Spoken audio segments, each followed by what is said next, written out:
Hi, friends. Welcome to the Do Life podcast. I'm your host, Life Coach Layla, and today we're going to be talking about self care. And I know what you're thinking. I'm not going to listen to an episode on bubble baths and hair masks. That is not the point of today's topic.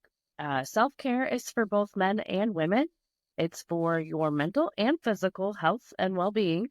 I believe the actual definition is the practice of taking an active role in preserving one's overall health and well being. So, if this is something you feel like you need more assistance in, and even if it's not, stick around. So, if you've watched any of my previous episodes, you have heard me say over and over and over again that we as humans have a tendency to show up for other people and not ourselves. Women specifically. I mean, men do too, don't get me wrong. No gender bias here. But women have a tendency to, they're taking care of the kids, they're running the household, they're cleaning, they're working, they're doing all of the things for everybody else, and they don't take the times to do things for them. And the same thing goes for men for the most part too. They're running around, going to work and dropping people off in places, and, they're doing all these things for all these other people. They don't actually take time for themselves. A lot of people have a tendency to think that self-care is, again, like I said, bubble baths and hair and nails and manicures, pedicures. That's can be part of it, but that's such a teeny tiny percentage of what your overall self-care should look like. When most men think of self-care, they think of women's self-care. They're not thinking about their own self-care. When was the last time you heard a guy say that he wanted to take a self-care day? The point I'm trying to get is self-care is important for everybody, for your mental inside and out, and for your physical inside and out. And what I mean by that is your self-care needs are on an emotional, intellectual, environmental, spiritual, psychological, physical. Did I say physical already? Maybe. Financial, social, and recreational. Like there's a lot of things that I listed, and they're all very important for the preservation of your mental well-being and physical well-being. I want to talk mostly about why you want to do self-care, how you do self-care, and the benefits of it. And self-care should not look like just scrolling endlessly on your phone, which is what most people do as their form of self-care. Again, if that's all you have time to do, I'm not going to take that away from you. But there are better options out there that should be just as easily accessible and attainable to you if that's the case.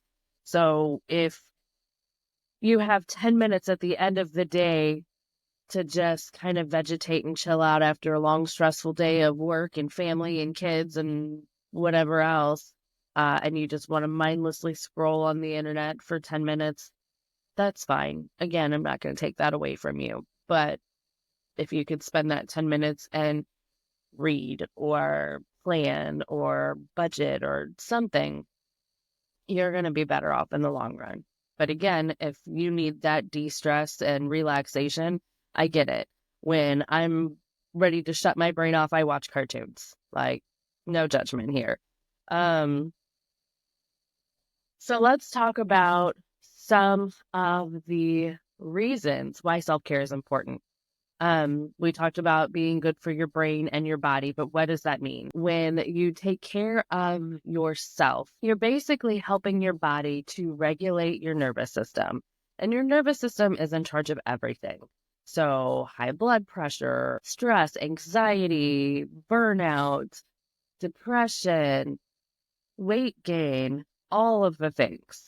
So when you regulate your nervous system, you are able to better handle stress, which means your creativity flows and you're smarter, your decision-making skills improve. You're not as irritable, so your personal relationships will improve. When you're making smarter decisions, better decisions, you're probably going to eat healthier and take the time and take the time to make healthy foods instead of just reaching for whatever's quick and easy. When your nervous system's regulated, it trickles into every other aspect of your overall well-being, which is the point of self-care. And when we think about the opposite of what happens when you don't take care of yourself, you're stressed, you're easily irritable, there's so much chaos in your brain that you have such a hard time calming down. You can't think straight. You can't make decisions. There's already so much chaos in your brain. Your heart rate goes up. You end up with high blood pressure. You can just stay stressed. You can end up being burnt out. You can ruin your relationships with people. There's just a lot of snowball effects that could happen. When we talk about self-care, the reason you hear bubble baths and mani-pedis is the number one thing is because a lot of moms specifically need that peace, that time away from the husband, the kids, the dogs, the kitchen, the house, the chores, the work, the everything. And the only place of solitude they have is to go hide in the bathroom. I remember being a single mom and having to shower with the door open so I could keep an eye on the kids. How many times do you run to the bathroom when you need a moment alone, a moment of space? You need to go cry. You go cry in the bathroom. A lot of the times. I'm not saying all the times, but something stressful happens at work. You go to the bathroom, you splash cold water on your face, you stare in the mirror, you talk to yourself, you take deep breaths. Most of the time you run to the bathroom for those things. Again, that's not 100% everybody all the time, but it happens quite often. And when you think about a house that you're responsible for cleaning and maintaining and decorating and beautifying, and then you think of the children that you have to feed and bathe and raise and teach, and the kitchen that you have to clean and cook in and prepare and prep and think, it can be very overwhelming and very stressful. So the idea of going and hiding in one room, one space, and even the bathroom itself could be overwhelming. If you have children, there's toys everywhere. There's toilet paper. There's splashes. There's fingerprints on the mirror. There's toothpaste on the sink. There's things. It's stressful. So you hide in the tub. So your space gets smaller and smaller and smaller. You hide in the tub. You hide in the closet. You whatever. But when you think of self-care, you think of women in baths because a lot of moms need that space. They have to go hide in the tub in that tiny little space. The water itself is healing. The peace and quiet is soothing. They can put some music on. They can light some candles.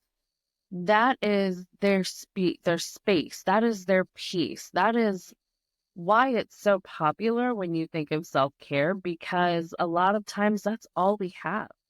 And for a lot of people, that's all they have is that tiny little space in the tub to get their thoughts together, to have their peace. And that is so important. And while there's a lot of other ways that we can take care of ourselves, having that peace is probably the most important, is just, self-care is also spending time with yourself, getting to know your thoughts and being in your own head. I feel like I'm rambling a little bit, so I'm not going to continue on why we think of bubble baths and manicures when we think of self-care, but you get the point. Because a lot of people, that's all they have, and that's what's become popular. So let's talk about some other things that you can do for self-care. Let's talk about physical self-care. So our bodies are meant to move. You hear people say move it or lose it, and that is so true. You have to move your body to maintain your physical well-being. There's studies that show that your muscular health is the most important thing for longevity. So the stronger you are, the bigger your muscles are. I'm not saying you need to go be a bodybuilder or anything, but building muscle and taking that strength into your late stages in lives helps prevent injury and prolong life. Like, how many times did grandma break a hip and then the health just slowed down and she's got pneumonia and then she's got this, and it's just a snowball effect of things. So building muscle, If you sit for longer periods of time, stretch. Every morning when you wake up, stretch. Every night before you go to bed, stretch. Before you do anything strenuous, stretch. Move your body, stretch your muscles. So movement is probably the most important part of self-care. But there's a few other things. Obviously, exercise is great. I've had a whole episode on sleep. So if you want to deep dive into that, I suggest you look into that older episode that I did. But sleep is so important for your well-being. It's important for your brain and your body. Like the one thing that you can do for physical self-care and mental self-care is take care of your sleep. Also hydration. I'm a big proponent of water. I'm a super fan of staying hydrated and how important it is. I have electrolytes and salts that I put into my water. I drink hydrogen water from Lumavite. I'll post a link below if you want to be on my team or just buy your own bottle. Yes, shameless plug for my water company. But the hydrogen water has been shown to rehydrate you 7 times more effectively than just drinking water by itself. So I am so passionate about hydration because your brain can't function right. Your brain is just a ball of electrons swimming around in water. It's obviously a little more complicated than that. Your brain is basically just a big electrical circuit that's floating around in a ball of water. That water is your conductor. It sends messages and signals to the rest of your body. So if you're dehydrated, you're not sending your messages as effectively as you could be, is what I'm trying to say. So hydration, sleep, and movement are so important for your physical self-care. Yes, physical self-care, not just mental, not just getting a bubble bath. Taking care of your body from the inside and the outside is important. So that was your physical self-care. Let's talk about mental self-care, which is different from emotional self-care. Slightly, kind of. So your emotional self-care, we think of emotional regulation, going to therapy, learning good coping mechanisms, healthy skills to tackle everyday life, stress reduction. We talk about gratitude, having an attitude of gratitude. I know it's so cliche and you hear it all the time and it's so overplayed, but it's so important to truly be appreciative for what you have. Helps notice more things to appreciate, if that makes sense. Like our brains are wired to focus on the negative for survival skills, but when you can rewire your brain to think of positive, you start to notice more positive. And so it also has a snowball effect where if you're grateful for everything that you have in your life, more things for you to be grateful for will start showing up. It's such a weird thing that the universe does, but that's the metaphysical part of it. But anyway, so having that attitude of gratitude, and we talk about forgiveness. Next week's episode is going to be on forgiveness and what the effects of your psychological well-being are, and maybe some practical tips on how to do it and why it works for everybody, even if you think it doesn't. So anyway, that's next week's episode. But forgiveness is also important for your emotional well-being because the more you learn how to forgive, the less you need to forgive, and the more it just becomes naturally and you stay in a calmer sense. So I know I've mentioned this before, and I'll probably not mention this next week too, where I started practicing forgiveness on a daily basis. And I didn't notice a difference right away. It wasn't something where I was like, oh, I'm a new human. No, it was very gradual. And it wasn't until I was driving in a car and somebody cut me off. And, my partner was like, are you okay? And I was like, yeah. And he's like, that dude just cut you off and you're not cussing up a storm. And I was like, oh, yeah, he's obviously in a hurry. Whatever. Maybe there's an emergency or something he needs to go to. And it was the reflection of that moment where I'm like, no, he's right. Like, I have the worst road rage ever. And on any given day, I would have cussed him up and down and called him every name in the book. And then after doing the gratitude practice on a daily basis, it was just so odd to me that I wasn't upset. And I was just like, yeah, there's probably something going on. So it was just kind of a crazy revelation that when you do these things, you're not going to notice this magical light beam isn't going to come out of the sky and bless you and grant you all these things. You're not going to notice the difference on a daily basis. It's not going to be until weeks, months later where you're like, oh, yeah, things have been going really well for a while. I don't think I've been depressed in a few months. All of these good things keep happening to me. So once again, there's that snowball effect of the positives that happen. So gratitude, forgiveness, therapy, healthy coping mechanisms, those are all things to help your emotional self-care. Um, and now your mental self-care is where we talk about things like creativity and coaching. So having somebody to interpret your thoughts and give you a game plan. So working side by side with a coach like myself or, a health coach or wellness coach or something along those lines to help you get the thoughts out of your head and implement realistic practices on a daily basis. So coaching, journaling. Journaling is another way to get the thoughts out of your brain onto paper. I picture this as like your brain is full of like all these scribbles and lines and things. And when you journal, you you pull the squiggles out one line at a time and you put them on the paper. You're getting the squiggles out. So you've got all of these scribbles in your brain, and then the more you pull out, the less scribbles are in here and the more space there is to add different things to it. This is a really weird analogy, and I don't know why I'm going into it. But when you put things onto paper or you say them out loud to someone, you get them out of your brain and it makes space for new thoughts. I don't remember if it was 90 or 70. I think it's 90% of our thoughts are recycled thoughts. So we're just thinking the same things over and over and over again.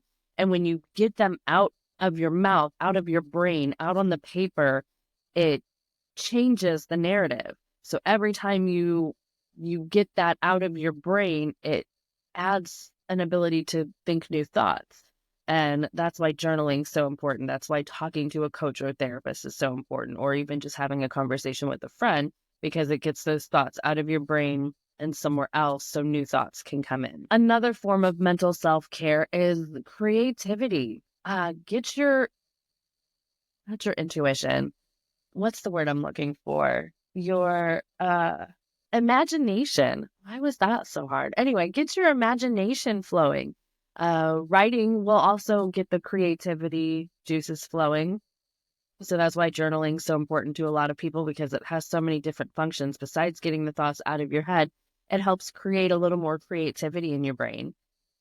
So anything that's creative, painting, journaling, writing, drawing, singing, anything artistic, music, making music, playing music, are all good for mental self-care. So your mental well-being is mindfulness, creativity, getting those thoughts out of your brain. Your emotional self-care is going to therapy, practicing gratitude and forgiveness, things like that. Next on the list is spiritual self-care. And that is going to look different for everybody. Everybody has their own interpretation of what they believe, what they want to believe or choose not to believe in. And either way, that's fine. Even if you don't believe in anything, you still have a spiritual self-care need. And if that's just to acknowledge loved ones who have passed on and respect them and honor them, or ancestors, or the earth, or just being out in nature. Even if you don't believe in any kind of spiritual power, just being in nature, just being in tune with your body is technically considered a spiritual practice. If you are a spiritual person, there's churches, there's group sessions, there's healings, Reiki sessions, sound baths, solfeggio frequencies, tuning forks, crystals, church, all these things. meditation and martial arts like Tai Chi, things like that, things that get you in touch with your body, with the energetics around you. Those are all forms of spiritual self-care. So even if you're not spiritual, you need to have some sort of spiritual practice. Again, just going for a walk outside. If I don't want to deter you, if you're one of those like, oh, I don't believe in anything, don't not go walk outside because I just said it's a form of spiritual practice. But you can't help but like look over the Grand Canyon or stand at the top of a mountain or looking at a waterfall and not feel something.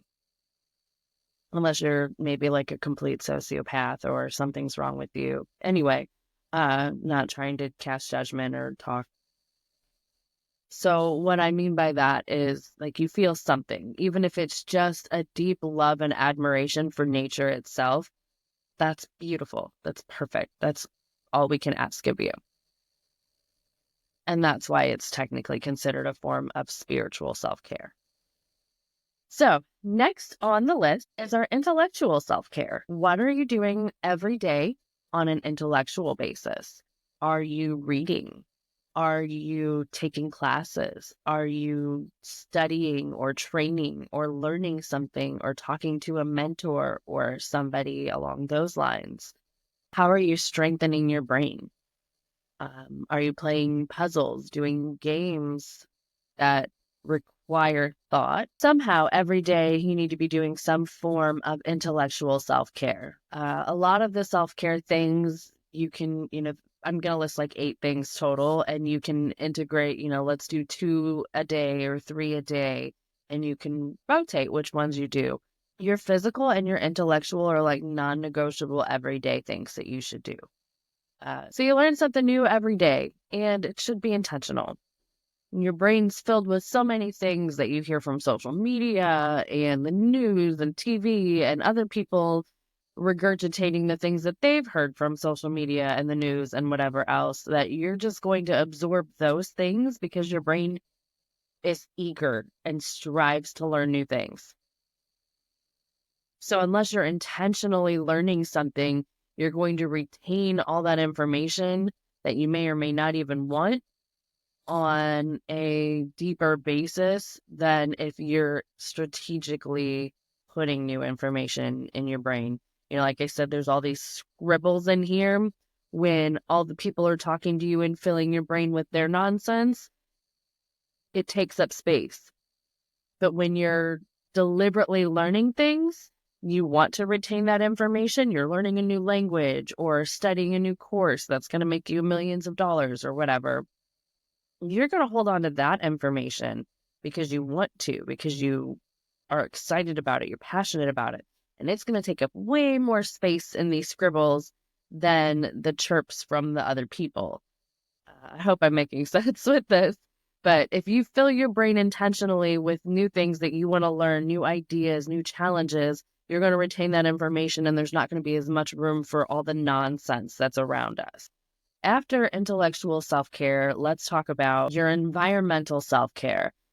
And this is a big one because I know so many people that are in these, I don't want to say terrible environments, but they're not ideal. How about that? That's a less judgmental word. I feel comfortable with that. They're in a less than ideal environmental space. And that environment is everything around you on a daily basis. That's your car, your home, your bedroom, your work. Everywhere you are is your environment is around you. So when you are thinking about environmental self-care, does the environment that you're in stress you out or give you peace? Obviously, if you're in the workplace, you're probably going to have a little more stress than normal.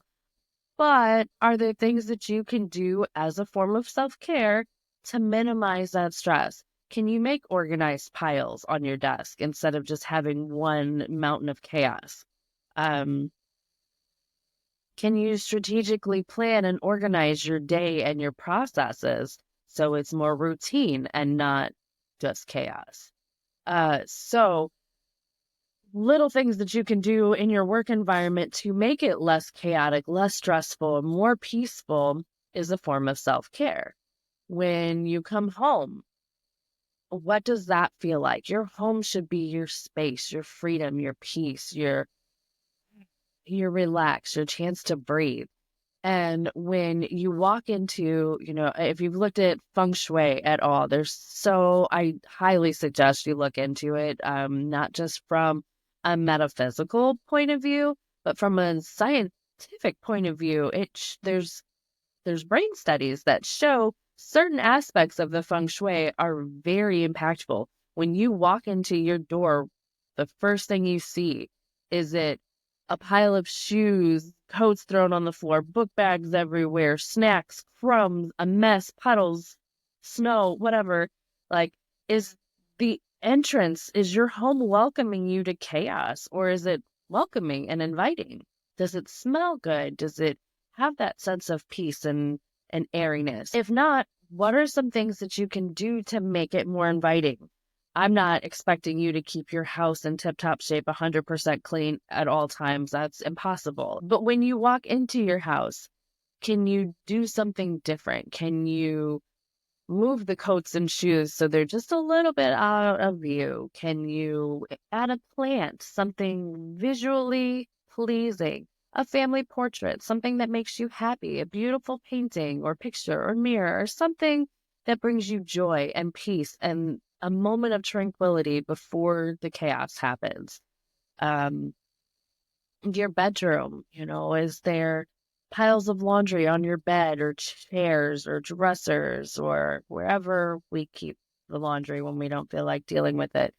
What are some things that you can put into place to declutter, to keep clean, to de-stress? So your environment adds so much stress unnecessarily. Cleaning your environment is a form of self-care, whether that's making organized piles on your desk at work, moving the coats and shoes out of the initial line of sight when you first walk in your home, or putting the stupid laundry away. Believe it or not, putting your laundry away counts as self-care. So maybe if we change our perspective into it's just such a daunting task that we really don't mind doing once we're doing it, but the thought of doing it is just so energetically draining for whatever reason I don't understand. Laundry and dishes are that way for 100% of the people I know, uh, personally, including myself. And it's not so hard to do. Like, once we're actually doing them, it's like, oh, I don't know why I put this off for a week. This is stupid. Like, I feel so much better now that it's done and completed because it's a form of self-care. So environmental self-care is important. After that, let's talk about financial self-care. Don't hate me. I did a whole episode on budgeting and planning and finance. So if you want more specifics and details on that, I suggest you go check out that episode. But briefly, your financial self-care is important because it is also a way to de-stress, to plan, to budget. So when we think of financial self-care, it's not about restrictions. It's about opening up possibilities. So financial self-care isn't just blindly spending your paycheck on Amazon. I'm not calling you out specifically, but I'm kind of calling you out. It's not running through Target and buying a coffee and throwing a new pillow in your cart. It can be if it's in the budget. So financial self-care is creating a budget with spending amount in there. A healthy budget has about 30% of your money available for you to do whatever you want with. And it takes a while to get there if we haven't made the smartest financial decisions up to this point. But once you get on a good routine and schedule and you start sticking to a healthy budget, you should have 30% of your money you can just kind of do whatever you want with. So if you want to buy a coffee and walk up and down Target and buy new throw pillows, do that. That's self-care. If you want to spend that whole 30% on Amazon buying stupid things that you don't necessarily need, do that. I don't want to say do that. I don't feel like I condone that because that was something I struggled with personally. So I have a hard time telling anybody else that it's okay to do that. So that's just my own in my brain. Anyway, spending money is technically a form of self-care, financial self-care, when it's within reason. You can't just go retail therapy instead of just paying your bills. That's not what I'm saying. So financial self-care is making a plan for your money, making a plan to get out of debt, making a budget so you can stay within those guidelines, sticking to that budget, and then spending healthfully on things that will genuinely make you happy. I can't tell you how many things I bought on Amazon, and I'm looking at it now and I'm like, what is this? Why do I have this? What am I going to do with this? I just keep moving it around different places in the house because it doesn't really fit. It doesn't go anywhere. I wanted it because I want it, but now it's a burden and it's a problem. It's not actually bringing me joy. So I don't feel like hitting that buy now button was as much of a self-care activity that I thought it was, because now it's a problem. So just be more mindful of that when you're spending. But yes, that could technically be considered a form of self-care, but financial self-care is important because of all the reasons I just listed. After financial self-care comes social self-care. We as humans are social creatures. A lot of the fears and anxieties and worries that we have in our brain are directly related to our fear of being excommunicated from the community. That makes sense. Yeah. Uh, but the reasoning for that is, back in the day, if we were kicked out of the village, we would get eaten by a tiger. We had nobody to protect us. We had nobody to fend for us. We had nobody to help us give food or, anything. So that sense of community is deep rooted because it was a form of survival years ago. And again, it's not as prominent now, but I talked about this in my last video about de-stressing.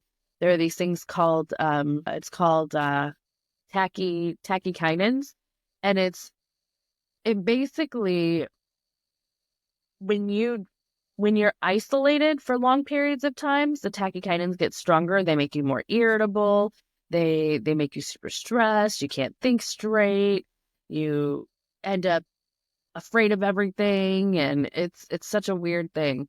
So our bodies are actually meant to make us more social. There's good hormones and things that happen when you give somebody that you care about a hug, or you receive a hug.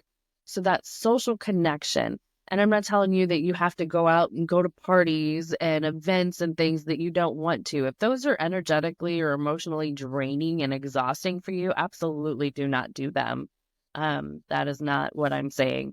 What I'm saying is plan a coffee date with your best friend, plan a date with your husband, babysit your nieces and nephews. And when I say babysit, I don't mean sit on the couch and play on your phone while the kids run around. I mean, take them on an actual play date, go to the park, interact with them, play with them, push them on the swings, put them on a merry-go-round. Take them out to lunch, get ice cream, have conversations with them. Like, I love spending time with my friends' kids. Like, I have Valentine's Day girls' night because my kids are grown, so I just borrow my friends' babies. It's fine. So for Valentine's Day, I borrowed my friends' kids, and they all came and spent the night at Aunt Layla's house. And that way my friends could actually go have a mommy daddy day. They could go on dates for Valentine's Day. I had the kids. We made cupcakes. We did arts and crafts. The girls, we did our hair and nails and played makeups. Like, we had so much fun. But I interacted with them, and I felt so good because I love the kids, and I just love the feeling when I'm interacting with them. So borrow a friend's kid and take them on a play date, or your niece and nephews, or make a coffee date with a friend. So social self-care is important because it gives you those good feelings. It keeps the tachykinins down. You get a good, genuine hug. All of these things are just amazing. And closely related to social self-care is recreational self-care. And I know a lot of these categories could be combined into one. We could probably break them down into three, but I like to separate them because then it gives you that option of what's more important to you on a regular basis. and how you can incorporate them in a rotation, because it is somewhat impossible to do all of these things every day. So breaking them down into different categories helps you kind of plan them out a little bit better, in my personal opinion. So that's why I have so many categories, because I feel like it helps you compartmentalize them and do what's important to you instead of being so overwhelmed with all of the options and requirements. Like, oh my gosh, I have to do all the things. No, you can pick and choose a few. So your recreational self-care is different from social self-care in that this doesn't have to necessarily be with anybody else. Taking a walk in nature also counts as recreation. Working on a hobby, if, putting a puzzle together is a hobby, or gardening is a hobby, it's not necessarily a social activity. So recreational self-care is that time that you need to spend doing something that you enjoy, specifically doing something that you enjoy. So if running around the house cleaning and singing at the top of your lungs is something you genuinely enjoy, take the time to do that.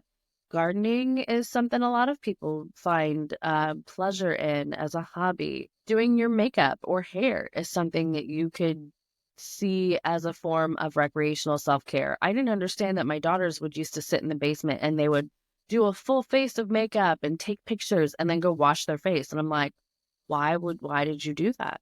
And it didn't, because putting makeup on to me is a chore. I put hardly any on today. I was like, oh crap, I got to make this video. I'm getting ready to go on vacation for a month. I have to record all these videos today. I just I didn't even get dressed up. Normally I try to be kind of fancy and business friendly for you. Nope, today you get a flannel. It's fall. I'm so happy that I get to wear this. Anyway. um but that was a form of self-care for them. That was something that they enjoyed. It was a hobby. It made them happy. They felt pretty, and then they were done and they didn't care anymore. And as an adult, now that I understand that that was just their form of self-care and I appreciate that, it's something that a lot of people don't think about. I do my nails. I do my own nails. I'm in the middle of doing them right now. I've got a strengthening bonder on them. I'm going to do my cuticles and do a whole thing, and then I'm going to paint them something pretty. That's my recreational self-care. I love to just sit and paint my nails and make art and do things and be pretty, and that's me. So your recreational self-care could be hiking, it could be swimming, it could be gardening, it could be doing your makeup, it could be um, chopping wood, just something that you can just kind of zone out and it brings you enjoyment. Anything that brings you enjoyment is a recreational form of self-care. Some people even volunteer. Volunteering can fit into a couple of these different categories. It could be recreational, it could be social, it could be emotional, it could be spiritual, environmental, financial, like all of the things. Probably not financial. That's the opposite of financial. But you get the point. Like volunteering and giving back to the community does so much for you on a self-care level that I felt like it's necessary to include, even though I didn't want to put it in any specific category because it fits in so many. And last but not least, personal self-care. This is where your bubble baths come in. This is where your quiet time comes in. This is where sitting and meditating. This is where aromatherapy and candles, or getting, your manicure, pedicure. There's little massages that are included in that. So still technically counts as a massage, but your mani-pedis, your massages, your candle therapy, your light therapy. So personal self-care is very popular, for obvious reasons, because it's probably everybody's favorite. Nobody wants to sit and make a budget, even though everybody likes to spend, spending in a caring way. But that digital detox, to sit and spend time with yourself alone, is so important for your personal self-care. And you can take that time to set goals, to figure out who you are, where you want to be, what you want to do. This is the time that you need to take to dedicate to you and figuring out your life. And I get that that can lead to some sort of existential dread, but when you have a plan in place, that's less likely to happen. And if thinking about what you want to do and where you want to go with your life leads you to that super anxious feeling, then you need to break it down into bite-sized pieces. And it seems like this is probably more important for you to do if that's your reaction when you think about those things. A lot of people get these brilliant thoughts in their heads when they take the time for self-care, when they're laying there getting a massage, when they're in the shower, taking a bath, doing something relaxing and peaceful, these brilliant thoughts and ideas will pop into their head. And that helps with figuring out your life, which is something that we should all at least have a plan or an idea. Everybody should have a big picture goal or dream. Like, what do you want your life to look like? When we just live life every day, we're not accomplishing anything. We're just on this hamster wheel. I don't want to say we're not accomplishing anything, but we're not working towards anything. We're just living somebody else's dreams and ideas. And I think life should be way more intentional. You should have a goal. You should have an idea. You should have something that you're working towards. You should have something that motivates you. And I say that because planning and goal setting is part of personal self-care, because when you have a purpose, you have a plan, you are able to thwart off some of those depressive feelings. Again, if you have clinical diagnosed depression, that's different than just feeling sad or having bouts of depressive thoughts. But, I was talking to one of my children the other day, and they're dealing with a lot right now. There's so many things that have happened, mostly romantic, but they've lost some friends. They just have a lot going on, and they don't have any goals or plans for their future. Like, they had big goals, was to get a big girl job and do this and move and do this thing. And they did that, but they don't have an and then.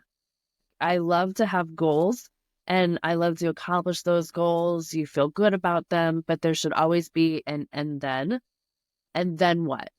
Because it's great to feel that good sense of accomplishment and enjoy the attainment of the goals that you've created, but you should always have something that you're working towards and building and striving for. So she had accomplished all of the goals that she set for herself, and now all this turmoil happens, and it's so hard to get out of that depressed mindset because there's nothing to look forward to. There's nothing to work for. Where when I have setbacks and things make me feel like super sad and worthless and like giving up, I can be like, no, you know what? I'm just going to focus on this. I'm going to tunnel vision on this goal and not let this bother me. So it works as a distraction, but it's also still very rewarding. So you should always have a goal and a plan in place. I know I'm rambling a little bit at this point because I feel like this is so important for your overall well-being and self-care, is having goals and setting goals and making plans. That's just as important for your self-care, your personal self-care, as taking a bath and getting a massage. So we went through all of the different types of self-care, right? We went through personal, social, recreational, financial, intellectual, spiritual, emotional, mental, and physical. So we went through quite a few different types of self-care, the ways to incorporate them into your daily life. Again, you don't have to try to do everything all day, every day, but if you just pick like 2 or 3 really important ones.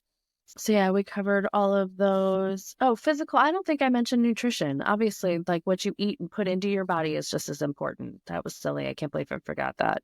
Either way, so all of these things are super important because your self-care translates to self-love, and we should all love ourselves, not in an egotistical, self-absorbed kind of way, but just in a peaceful, harmony, accepting kind of way, if that makes sense.